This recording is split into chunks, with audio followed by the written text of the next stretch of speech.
مجھے تو بہت کچھ آ گیا ہے, مجھے جو باتیں آتی ہیں وہ کسی اور کو نہیں آتی. اور محبت بھولتی نہیں کہ اب میں سب کچھ میں ہی, اب سب کچھ میرے پاس ہی ہے. اور پھر بڑی خوبصورت بات لکھی ہے, نازیبا کام نہیں کرتی.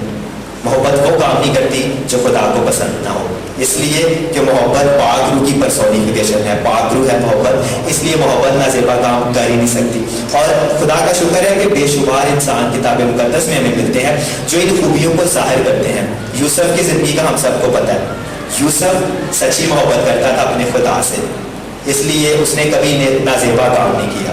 پھر اگلی خوبی ہے اپنی بہتری نہیں چاہتی. یہ خوبی پالوس رسول کی زندگی میں بڑی اچھی خوبصورتی سے نظر آتی ہے. وہ کبھی اپنی بہتری نہیں چاہتا, وہ بڑے فخر سے, بڑے کیا کہنے کے بڑے جذبے سے کہتا ہے کہ کاش ان لوگوں کی خاطر میں خود مسیح سے محروم ہو جاتا, لیکن یہ لوگ مسیح میں شامل ہو جاتے. یہ لوگ ہمیشہ کی زندگی, اس کا فوکس اپنی صرف بہتری نہیں بلکہ وہ دوسروں کی بہتری چاہتا ہے. پھر محبت کی خوبی ہے جھنجھلاتی نہیں, اریٹیٹ نہیں ہوتی. ہم میں سے اکثر لوگ ہمیشہ اریٹیٹ ہی رہتے ہیں, بچوں سے, دوسرے لوگوں سے, مصروف ہونے کی وجہ سے کہ میں بہت مصروف ہوں, میں دوسرے بندے کی بات نہیں سن سکتا. ہمارے اندر اریٹیشن ہی رہتی ہے, اس لیے کہ ہم کام کو ڈیوٹی سمجھ کے کرتے ہیں, فرض سمجھ کے کرتے ہیں, محبت سے نہیں کرتے. جب ہم واقعی محبت سے کام کرنا شروع کریں گے تو پھر ہم چلائیں گے نہیں. اور پھر اگلی بڑی خوبصورت بات ہے بدگمانی نہیں کرتی. یہ بھی ہمارے ساتھ مسئلہ ہے کہ ہم اگر کوئی مسئلہ ہوتا ہے تو اس کی نیگیٹو سائڈ پہلے سوچتے ہیں کہ میرے بھائی سے غلطی ہو گئی ہے تو ضرور اس نے کوئی کام الٹی کیا ہوگا, میری بہن سے غلطی ہو گئی ہے تو ضرور اس کے دل میں برائی ہوگی. پازیٹیو سائڈ نہیں ہم سوچتے. جو محبت ہے وہ دوسروں میں بیسٹ دیکھتی ہے, بہتری دیکھتی ہے کہ اس میں میکسیمم یہ چیز اچھی ہے, اس کا دھیان ادھر ہی رہتا ہے. لیکن جب ہم محبت میں کامل نہیں ہوتے تو ہم بدگمانی ہی کرتے ہیں. پھر اگلی آیت میں بڑی خوبصورت بات ہے, بدکاری سے خوش نہیں ہوتی بلکہ راستی سے خوش ہوتی ہے. برائی سے کبھی محبت خوش نہیں ہوتی, برے کاموں سے کبھی محبت خوش نہیں ہوتی. محبت صرف اچھے کاموں سے خوش ہوتی ہے. اور بڑی خوبصورت بات ہے محبت کا حوصلہ. ان آیتوں کو میں کہتا ہوں محبت کے حوصلے کی آیتیں. سب کچھ سہ لیتی ہے, سب کچھ یقین کرتی ہے, سب باتوں کی امید رکھتی ہے, سب باتوں کی برداشت کرتی ہے. کیا مجھ میں اتنا حوصلہ ہے؟ کیا میرے قدم اتنے مضبوط ہے کہ جہاں پہ میں کھڑا ہوتا ہوں تو سب کچھ سہ لوں, سب باتوں کی امید رکھوں, سب کچھ برداشت کر لوں؟ غور کریں اپنی زندگیوں پہ اور دیکھیں کہ یہ جو محبت کے کریکٹر کی باتیں ہیں, محبت کا کردار ہے, یہ آپ میں اور مجھ میں ہے.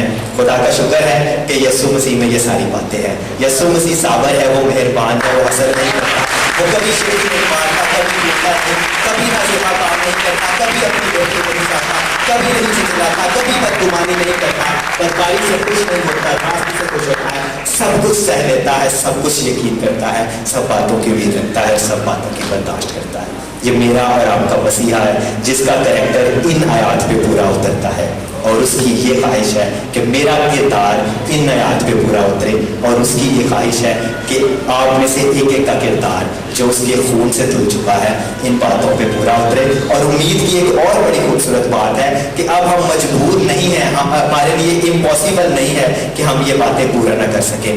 ہمارے لیے یہ پاسبل ہے, اس لیے کہ اس کے خون کے وسیلہ سے ہم گناہ کی غلامی سے چھوٹ چکے ہیں, اور اس کا پاک روح ہمارے اندر آ کر یہ محبت کا پھل پیدا کر سکتا ہے. اب جو اس چیپٹر کا لاسٹ سیشن ہے, آخری حصہ ہے, اس میں بڑی خوبصورت بات ہے محبت کو سنبھالنے. یہ آخری حصہ محبت کی عظمت کی بات کرتا ہے, اس کے ہمیشہ رہنے کی, ہمیشہ ہمیشہ قائم رہنے کی, کہ محبت کبھی ختم نہیں ہو سکتی, اس لیے کہ خدا محبت ہے. آخری جو اس میں بڑی خوبصورت آیت ہے کہ ایمان, امید اور محبت تینوں دائمی ہیں, مگر افضل ان میں محبت ہے.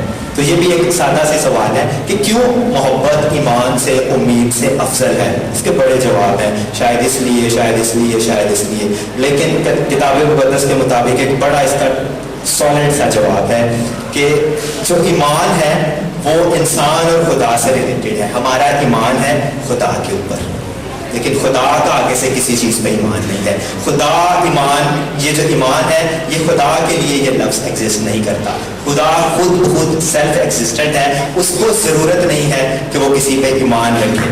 اور آگے جو امید ہے, ہماری امید ہے خدا کے اوپر, ہم ہوپ رکھتے ہیں. یہ بھی ریلیٹڈ چیز ہے, خدا اور ہمارے درمیان ہے, اور خدا کو کسی چیز کی امید نہیں ہے. کیوں؟ خدا ہر چیز کو 100% شیورٹی سے جانتا ہے.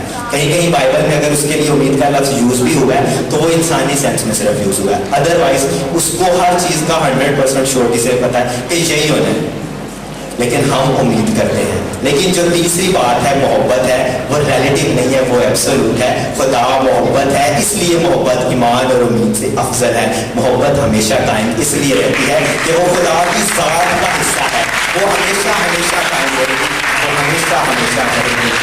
تو خداوند کی اس محبت کو ہم قبول کریں گے. ہم سب اپنی آنکھوں کو بند کریں گے اور کچھ بڑی سادہ سی باتوں پہ غور کرنا شروع کریں گے. اب وقت ہے محبت کو دل سے محسوس کرنا. ہم نے علم سیکھ لیا ہے, ہم نے کتاب مقدس کی صحیح تعلیم محبت کے بارے میں سادہ الفاظ میں دیکھ لی ہے. اب محبت کو دل سے محسوس کرنا ہے. آج محبت کو ایکسیپٹ کرنا ہے تحفے کی صورت میں, یا اس کو ریجیکٹ کرنا ہے, آپ نے فیصلہ کرنا ہے. سب اپنی آنکھوں کو بند کر لیں اور اپنے دلوں کو اوپن کریں, اپنے دلوں کو کھولیں. یہ وقت ہے کہ کائنات کا بادشاہ آپ کے دل کے دروازے پہ آ گیا ہے. اب اپنے آپ کو اس خوبصورت سادہ سی لڑکی کی صورت میں امیجن کریں کہ آپ سادہ ہو, آپ بہت ساری باتوں کو نہیں جانتے, آپ کو بہت ساری حقیقتوں کا نہیں پتا, آپ کو بہت ساری کمپلیکیشنز کا نہیں پتا, آپ کو علم الواعظ کے طریقے نہیں آتے, آپ کو بائبل کی تفسیر کے بنیادی اصول نہیں آتے. آپ سادہ ہو, آپ بادشاہی چلانے کے اصولوں کو نہیں جانتے, آپ لیڈرشپ کے پرنسپلز کو نہیں جانتے, لیکن آپ سادہ ہو اور کائنات کا بادشاہ آپ کے دروازے پہ آ گیا ہے.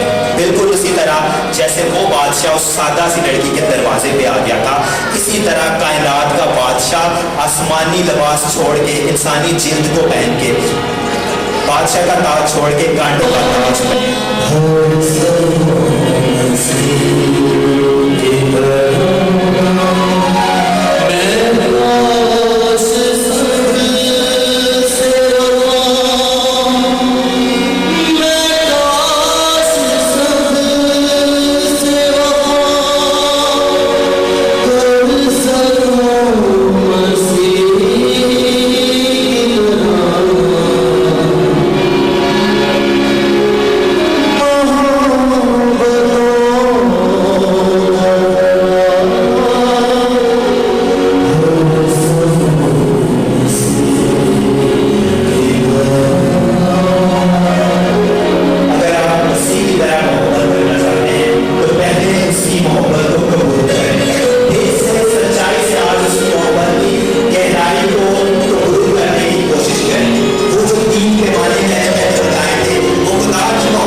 محبت کو محسوس کر لیا. آج وہ بھی آپ کی غلطیوں کے بعد